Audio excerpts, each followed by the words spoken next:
Welcome to the Real Estate Espresso Podcast, your morning shot of what's new in the world of real estate investing.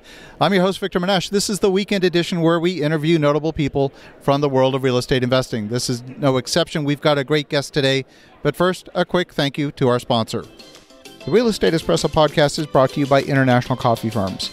International Coffee Farms grows and sells specialty coffee in Boquete, Panama.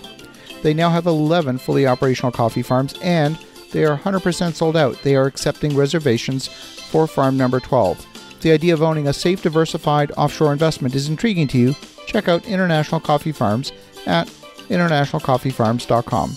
That's internationalcoffeefarms.com. We are back. We've got a great guest this weekend, all the way from Bowling Green, Kentucky. Welcome, Bob Burr. Hi, how you doing? Bob, great to see you again. You know, oftentimes we talk about real estate, but there's many different forms of real estate. We tend to think about bricks and mortar. You are from the oil and gas industry. Let's talk a little bit about oil and gas as it relates to real estate. When you buy land, you may or may not necessarily get the mineral rights. How's that all work? Well, the oil and gas business is really a lot like real estate in the sense location, location, location. You pay for the location. In the oil and gas business, generally speaking, the landowner owns 100% of the minerals and also the surface rights. Not necessarily. Some folks own the surface rights and do not own their minerals. And this is part of the process we go through of getting a lease. Let's say that we want a man's land and he has 600 acres. He owns the surface and the minerals. Then we go in and we start dealing with him on what type net revenue lease we can get from him, meaning he has 100%. Well, of course, we want to get as much of that 100% as we can. And oil and gas industry practice is generally 75% net revenue lease, meaning that the landowner retains 25% of all the minerals. His is an overriding royalty, meaning that if I do a lease with him, I get the 75%. I pay 100% of all the cost of drilling, testing, completing, and operating the wells. The landowner never pays one nickel. He gets his money. If $100,000 comes in, he will get a $25,000 check right off the top. Then I will take the $75,000 and I will pay the expenses incurred of producing that well for that month, and then we'll net that out, and that is what my partners and myself will have as income for that month on that particular well. So you will very seldom get 100% lease. Now, in Louisiana, for example, it's a lot tougher. The French people in South Louisiana understand the economics, and you're lucky to get a 70% net revenue lease. And also in Louisiana, you get 1-year leases. And when you may have options to renew it for 2 or 3 more years. However, you pay the same rental or lease cost the second year as you did the first. In Texas, you get 3-year leases where you pay a one-time fee, and then you option it for several more years at, say, 10% of the front-end cost. So every area is different. Every lease is different. There's acreage selling right now out in the Permian Basin for $100,000 an acre for a probably 65% net revenue lease. So that's where the art of dealing, of trading, and knowing your business comes in. You have lease hounds, we call them, and they do all the groundwork for you. Before you buy a lease, you've got to, of course, go to the courthouse, and you do a stand-up, what we call a stand-up title, and you check it all the way back to the land grants, making sure it's clean title. The landowner generally will not guarantee the title. You will get insurance on the title policy for that type deal. And when you get through, you know what you have, the landowner knows what he or she has, and then you get on with developing the property. That's how it works. It's a fascinating process, and I have, unfortunately, a little bit of experience in this, having drilled a couple of oil wells in Kentucky, and it turned out very badly, for me anyway. But I know the tremendous amount of wealth has been created in oil exploration and in oil production. And I know that you've been at this for a number of years, one of the most successful people in the oil and gas industry, and one of the most honest, by the way, as well. Unfortunately, it's an industry that has attracted 1 or 2 bad characters. But let's focus in a little bit on the exploration piece. You know, if you have a small parcel of land and you're drilling down a very deep well, maybe drilling horizontally. How does that all work as you get close to boundaries of other properties? What are some of the issues there? Well, in the state of Texas, they are the most sophisticated state operator of oil and gas properties in the United States. They have a railroad commission that is the governing body, the regulatory, and you have to file forms each and every month on exactly how much you produced, from what zone you produced, how much salt water you produced. And if you fail to file these forms, they shut you in. Your protection in Texas is you have a railroad commission that will actually have a court hearing.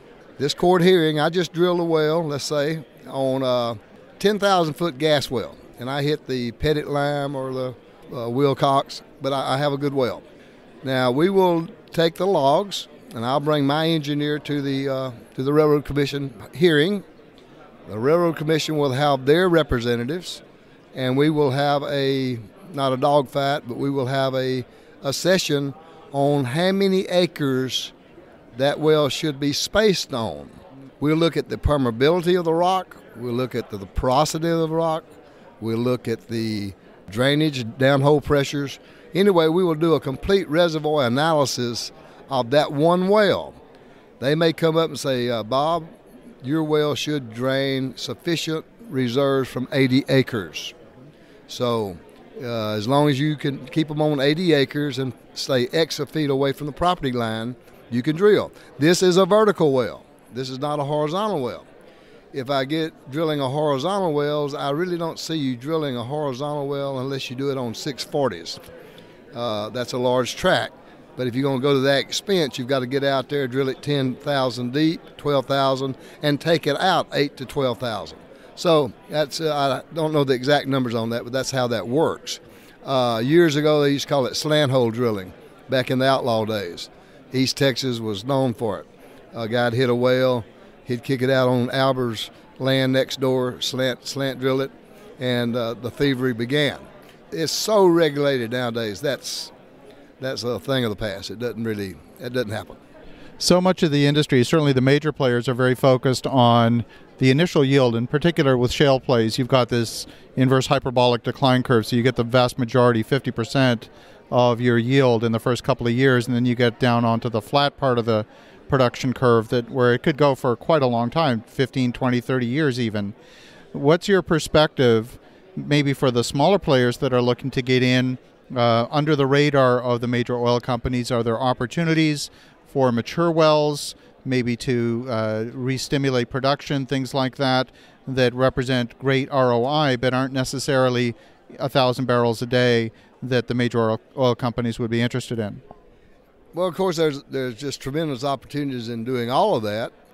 You just have to make sure that whomever you're playing with, who you decide to do business with, really knows the business. I mean, there's so much to the oil business. Let me point out, we're doing saltwater disposal wells. That's another segment, a root, so to speak, of the tree.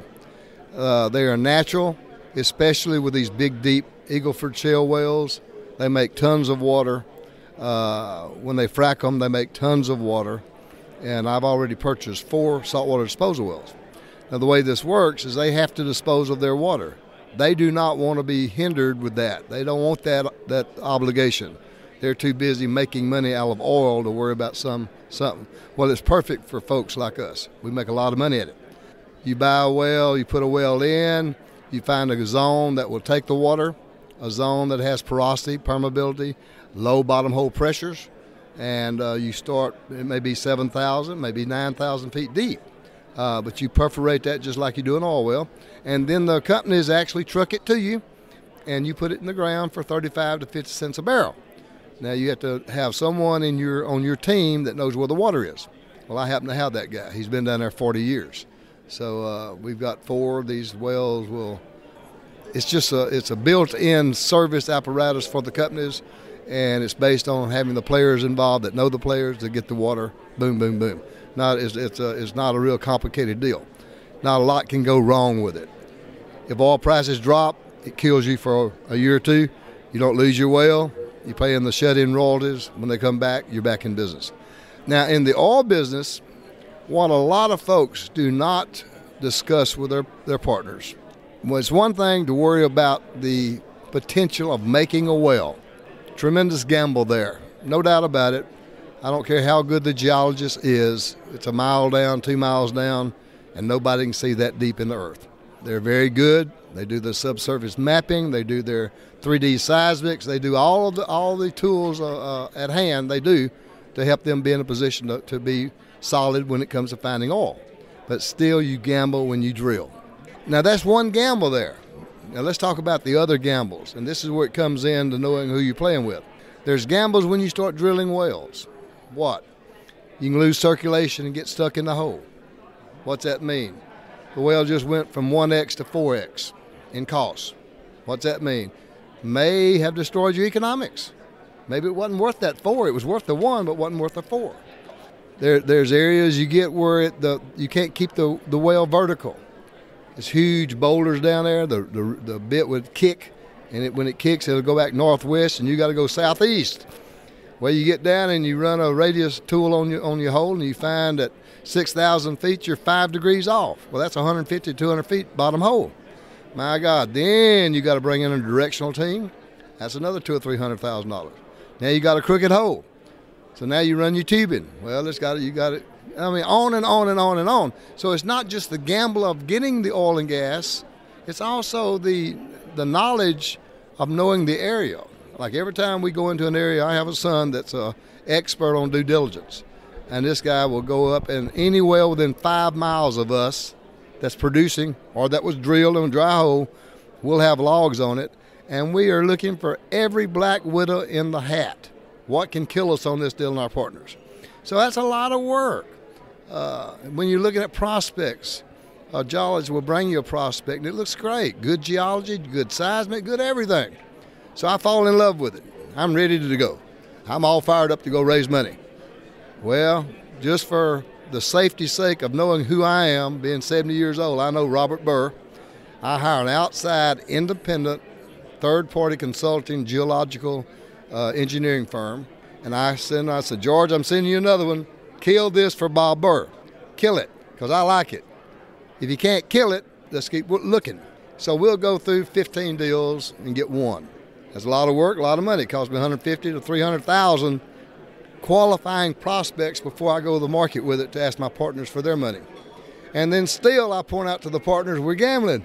Golly, I got to tell you the bitter with the sweet. I don't sell sizzle. I don't live there. Too damn old and just too straight up. I want good partners. I want them mature partners that know what we're getting into, and then leave me alone and I'll get the work done and we're going to make some money. Stay with me, we will make money. But we may lose money too. It's just part of it. I love that. But it's a fascinating industry, and it's one that's continually evolving. And, for those of you who are listening to this, you're thinking you might be intrigued or you might be terrified, and who knows. That's wonderful, Bob. Great to see you again. I look forward to spending a couple of weeks together later in the spring. And we had so much fun last year. I can't wait to do it again. Yeah, it's a ball. It's great. The people are great.